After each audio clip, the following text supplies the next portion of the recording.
This is a scenario sometime later this winter. In Ukraine, NATO intervenes and war between Russia and the United States begins. Retaliation for a U.S. cruise missile strike against Russian forces, Russia fires a missile and sinks a U.S. guided missile cruiser in the Black Sea.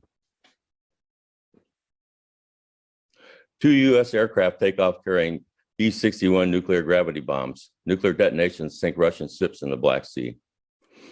Russia retaliates by hitting NATO targets throughout Europe with nuclear weapons. The U.S. launches a massive nuclear strike against Russia. Russian early warning systems detect the U.S. launch, and Russia launches a massive nuclear strike against the U.S. and Europe. More than 3,000 nuclear detonations occur in 1 hour. Nuclear firestorms incinerate all the major cities of Europe, the United States, and Russia. The massive nuclear firestorms cover hundreds of thousands of square miles. Everything remotely flammable burns in the fire zones. 150 million tons of soot and smoke created by the firestorms rapidly rises above cloud level into the stratosphere. The smoke spreads around the Earth and forms a global stratospheric smoke layer. The smoke will block warming sunlight from reaching the Earth's surface. 70% of sunlight is blocked in the northern hemisphere and 35% is blocked in the southern hemisphere. Because it can't be rained out in the stratosphere, the smoke layer will remain there for at least 10 years. The loss of warming sunlight creates ice age weather conditions around the Earth. The temperatures fall below freezing every day for the next 3 years. Ice age weather prevents food crops from being grown for 10 years.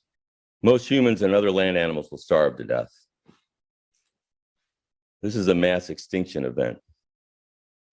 It is this criminal policy of nuclear brinkmanship which contains the danger of the annihilation of the entire human species in a global nuclear war and following nuclear winter, which is what automatically makes every individual on Earth a world citizen who has to take the responsibility for the outcome of this present conjuncture of human history.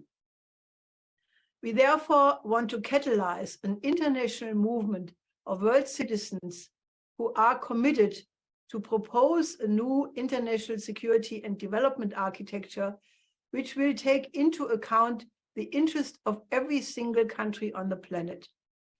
This concept, to consider the interest of every country, was the principle of the Peace of Westphalia, which laid the basis for peace after 150 years of religious war in Europe, and represented the beginning of international law and laid the foundation for the UN Charter, which we need to uphold and reassert.